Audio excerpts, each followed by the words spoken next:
The title for my sermonette this morning is With God, There Is No Changing. I think this is a very important fact that all of us need to cling to. You know, when we look at this world, it's constantly changing. Rules change all the time. And in fact, rules can change if you're going from state to state. In the state where I live, of California, at the start of every year, we enact hundreds of new laws. Some that went into an effect this year, and I looked it up and it just kept going and going and scrolling.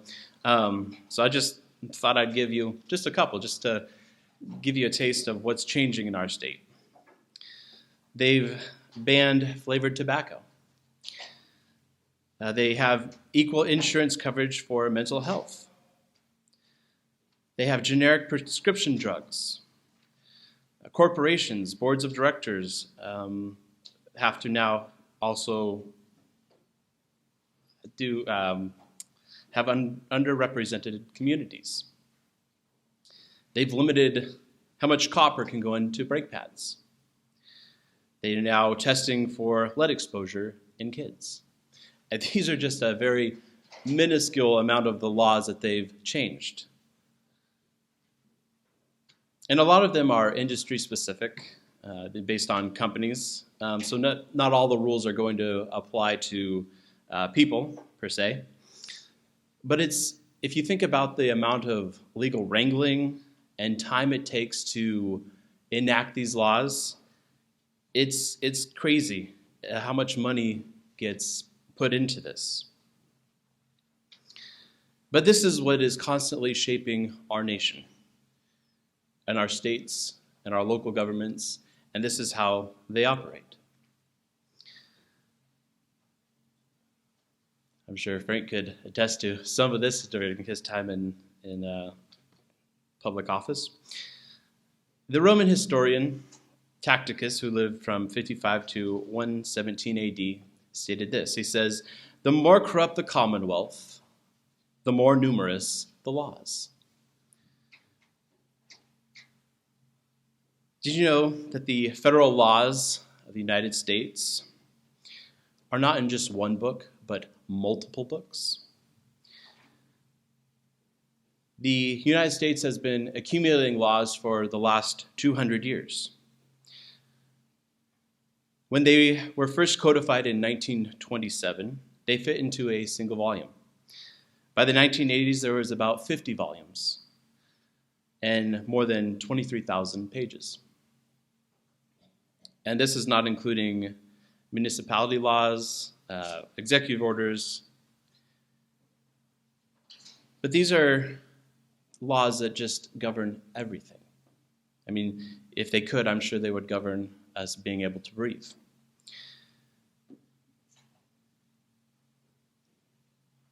Did you know that the Internal Revenue Code contains more than 3.4 million words? Good thing I'm not a CPA. From 2000 to 2007, Congress created a minimum of 452 new crimes. The 116th United States Congress, which began on January 3rd, 2019 and ended on January 3rd, 2021, so up to this year, enacted 344 public laws, which is just insane to me. There was another Roman historian called Sallust who lived from 86 to 35 BC, and he said, "Small communities grow great through harmony. Great ones fall to pieces through discord." The more laws mean less freedoms. The more laws mean more government oversight. More laws mean picking sides and fomenting discord. Hopefully we can all see that this world, this nation, with all its laws, and we're not the only nation that has a ton of laws, right? But it's insane.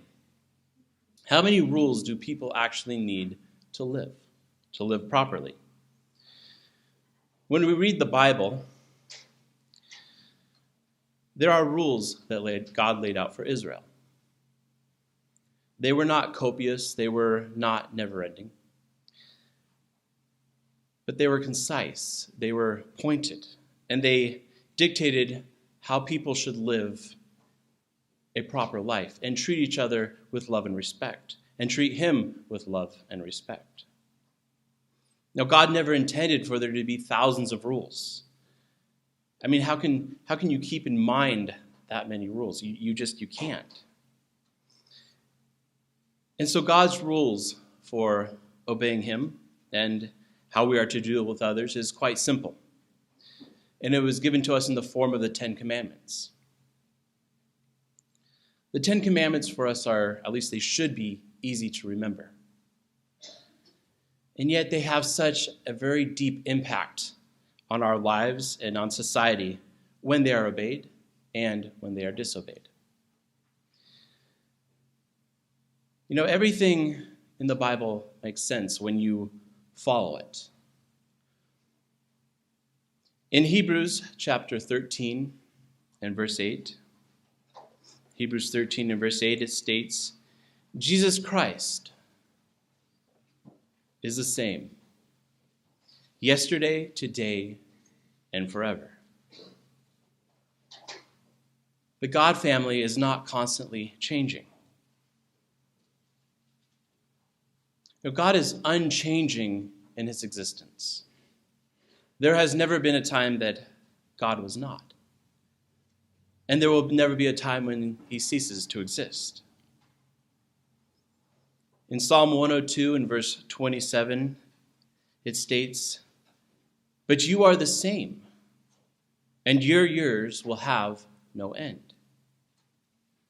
God's nature is infinite. It's not evolving, not diminishing, not improving, because he is perfect.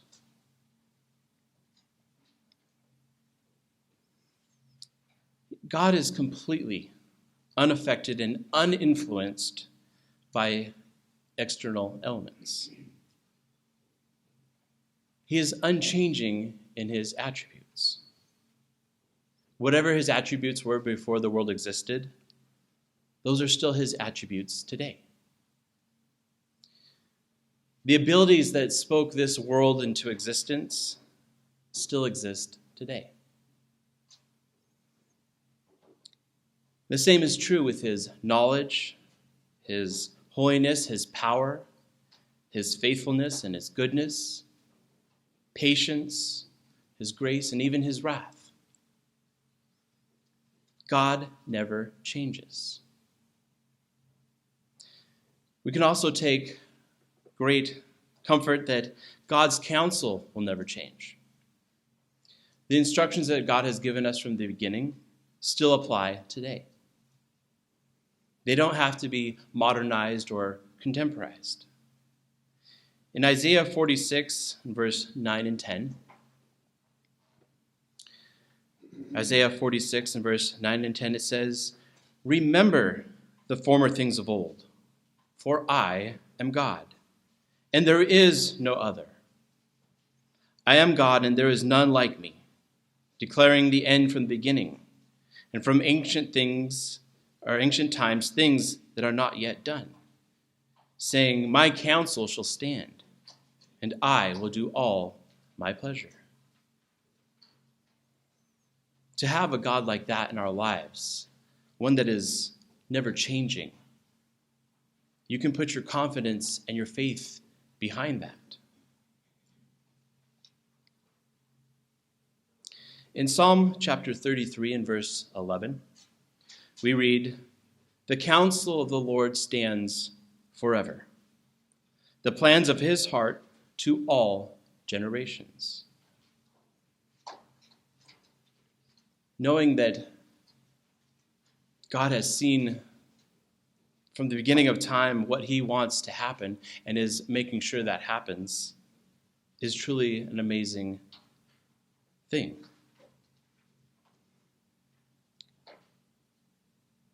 Brethren, we should all find extreme comfort in God's unchanging nature. Every created thing in this life at some point will let you down.